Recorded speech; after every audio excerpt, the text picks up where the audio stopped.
Hi, I'm Fred, head coach at Yousuli. Welcome to the Epic Endurance podcast, where we talk about endurance, strength, and conditioning. Today, we are going to talk about how much energy you need to survive and to do epic stuff.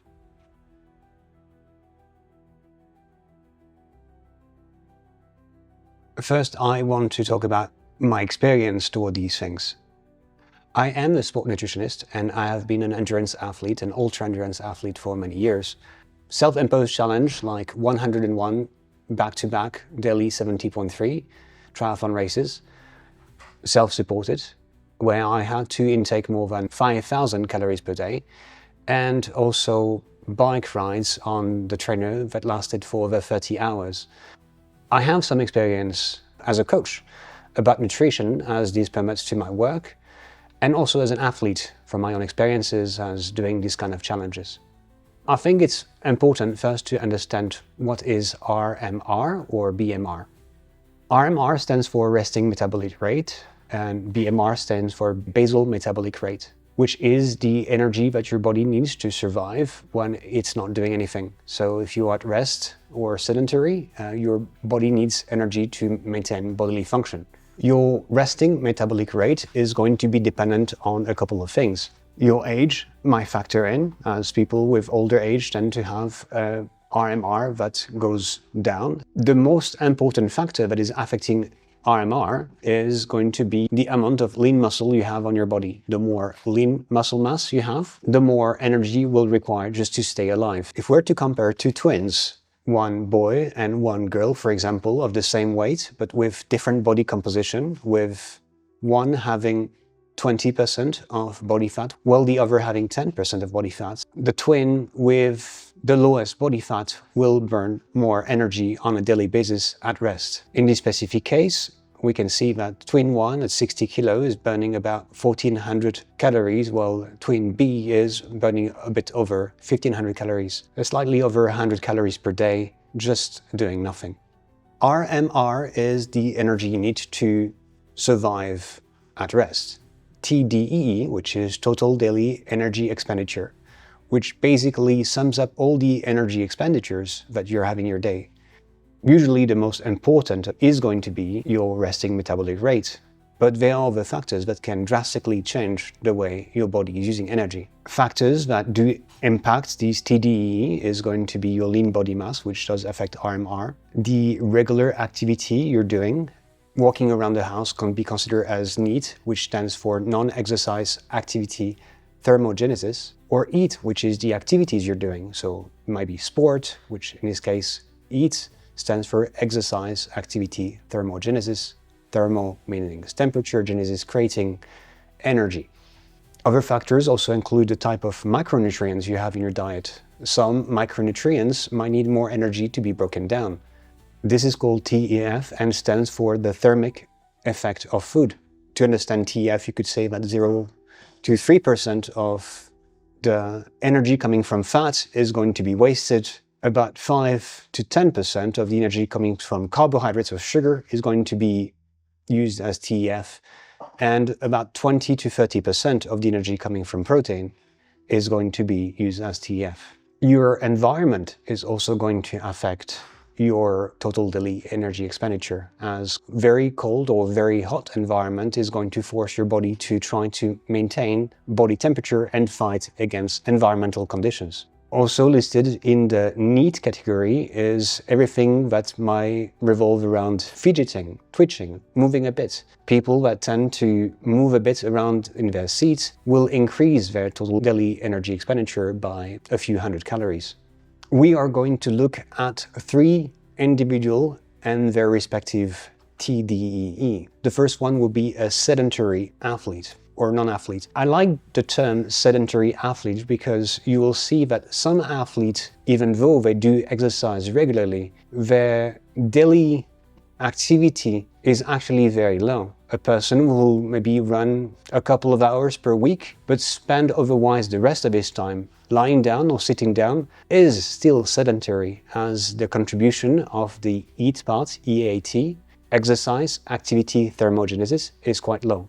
In this specific case, we're having an athlete who's needing about 2,400 calories per day. 62 80% of these calories are coming from his resting metabolic rate, and about only 12.5% of these coming from his activity levels. About 300 calories per day on average. For sedentary individuals or sedentary athletes, it is important to consider that often the amount of activity they do is not enough to greatly contribute to a big change into their TDEE. Next, we are going to look at an active individual. This person is still spending 1500 calories as his RMR, and it accounts for about 50% of his daily energy expenditure. But his activity is much higher and is burning about 900 calories per day, whereas exercise activity thermogenesis, his heat, is contributing to about 30%. In this specific case, the athlete will need 3000 calories just to maintain his weight. A pro athlete, he spends about 2400 calories per day doing activity. His TDEE is over almost at 5000 calories, which was very close to what I was spending when I was doing repeats of 70.3. About 5000 calories per day. Now the question is, all of this is very nice, but how do we use this? The first step will be to calculate your resting metabolic rate. And for this, there are three common methods. The first one is called the Mifflin-St. equation. If you go again on yousuli.co, you'll be able to find some free calculators. One of them is called the resting metabolic rate calculator. And under this, if you choose the Mifflin-St. for men or women, you can enter your weight, 78 kilos, 181, and your age. And this will give you an approximate of where your resting metabolic rate is. Now, this can vary because, again, this is based on norms. And if you're an individual which is more muscular than the norm for your age, then it's possible that your RMR is underestimated. But still, it can serve as a good guideline. Method number two is a bit more complex, and this is the skinfold method using either Jackson-Pollock or Dunning-Wormersley, with two different methods of estimating body density through calipers. To follow this method, you will need to have calipers. You can have a professional grade caliper like this one, where you can directly dial in and it will show numbers, and basically you click after pinching into different areas and it will give you the result right away. So this is a bit more expensive solution, but it does work quite well. You can find also cheaper calipers, which are like these, and basically it will make a small click and then this will stay in place and you can look at the measurement in millimeters or inches, and then you can use this in an equation. As we've said before, one of the main contributing factor to your RMR is going to be your lean body mass. And when we know your body fat percentage, then we can just take this away from your total body weight and then get back to your lean body mass. I'm going to show you another calculator, which is calipers to body composition. You have two types of equation, Jackson-Pollock for men or for women, and then Dunning-Wormersley. You also have, it shows where you should do these. For example, here I'm just inputting some raw data, and let's say on my chest, abdomen and thigh, I had 12, 11 and 18 millimeters respectively, or in order. My body fat percentage will be around 13.98. And once you know your body fat percentage and you enter your weight, this will give me simply my resting metabolic rate based on these variables. It's important to be familiar with taking measurements. The more comfortable you are doing them, the more accurate your measurements will be. For calipers of this grade, I would recommend using the same one.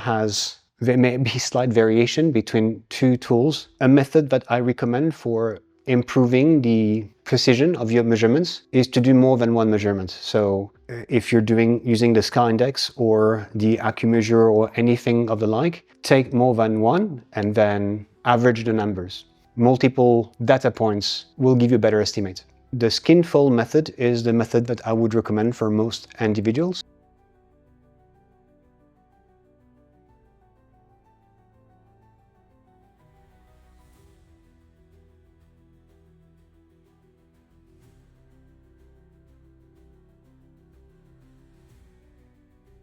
Number three, the calorimetry way. Now, calorimetry is an assessment of how many calories are in something. Traditionally, calorimetry was called bomb calorimetry, when you set something in fire and you look at the amount of energy that is being released. Obviously, this is not an appropriate method for people, as you will be able to get a very accurate measurement, but only do it once.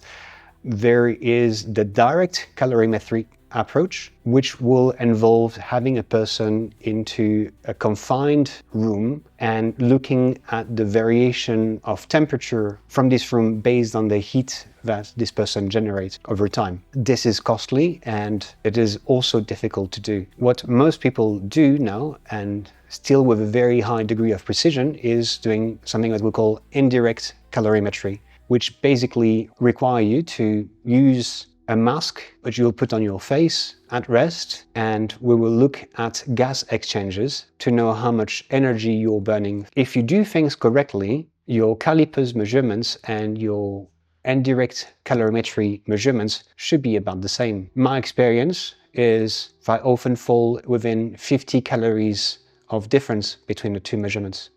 This is the way to get your resting metabolic rate. Understand that your RMR is going to be, in most cases, the biggest contributor to your total daily energy expenditure. I'm going to show you an example as myself. I have had in the year 2024 a little weight gain coming from sympathetic pregnancy, where I basically gained about 6-7 kilos over the course of a year. I'm not really worried about this. I did take some measurements and you can see that my weight has changed over the year. My lean body mass hasn't changed much, which is a good thing. Something that a lot of people miss is that through inactivity or with getting older or through improper dieting, a change in body weight might be accompanied with a change in lean body mass, which will lower your RMR and therefore will make you gain weight over time. In this specific case, my fat mass has increased, but my RMR pretty much remained the same.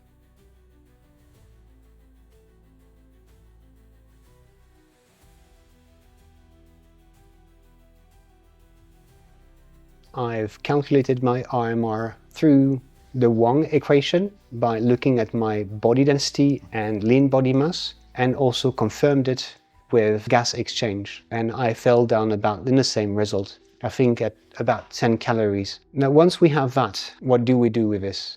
Because I'm a little zealous, I also made another calculator, also free, called Macro.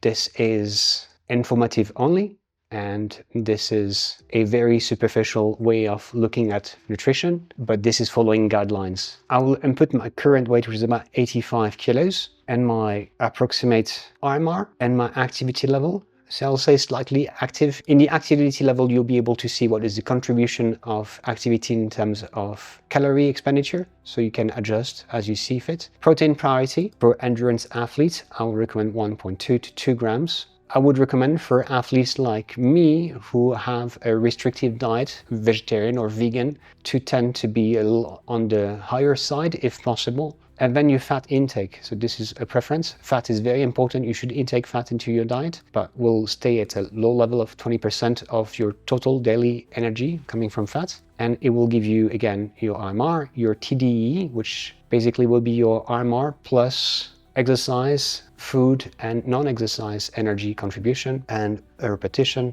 And then 2 scenarios with your carbohydrate intake, protein intake, fat intake.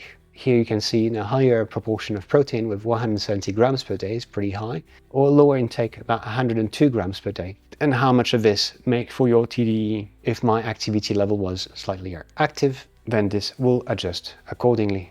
Protein has not changed, carbohydrates has changed to make up for the rest of the energy. As you can see here now, my TDE is about 3,000 calories per day, and we are going very active or extremely active when we're reaching 3,700 calories per day.